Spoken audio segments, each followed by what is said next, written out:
Всичко започна преди 15 години. Как? С моята мечта от ученическите години да направя училище истинско, алтернатива на училището, в което аз съм учила. Училище за умни, интелигентни деца, училище за деца, които са креативни, които са различни, но са различни с нещата, които измислят, с нещата, които правят. Тук има духа на едно семейство. Между ученици, учители и родители. Прекалено смел, креативен човек. Много разнопосочни цели, които ги постигаше. Усетих, че тя много държи на доверието. Умееше да увлича хората. Това, което изживяваме ние тук всеки ден, говори за това, че нейната мечта е сбъдната според мен отдавна.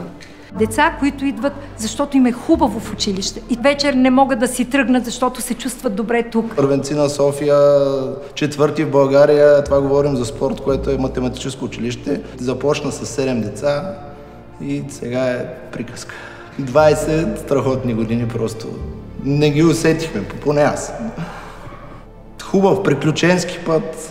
Сега имахме 2 срещи с ученици, които са завършили преди 10 години. Отваряхме кутията на времето и всеки от тях ми направи впечатление, че каза: аз се чувствах значим в това училище. Искам още много. Още много години в пъчамъга с просто самите деца ме зареждат и се чувствам по един невероятен начин. Мариана държеше такова да бъде училището, като пъчамъга. Малко след като влязох в сградата, аз разбрах, че тук духът е неповторим.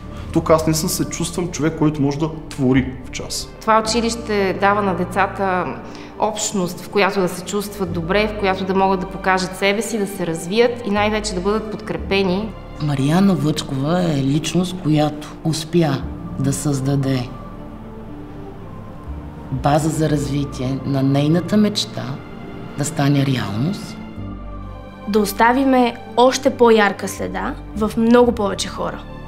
Пожелавам на цялото семейство първа част на математическа гимназия да продължаваме все напред, изпълнени с гордостта от постигнатото и вярата в предстоящото.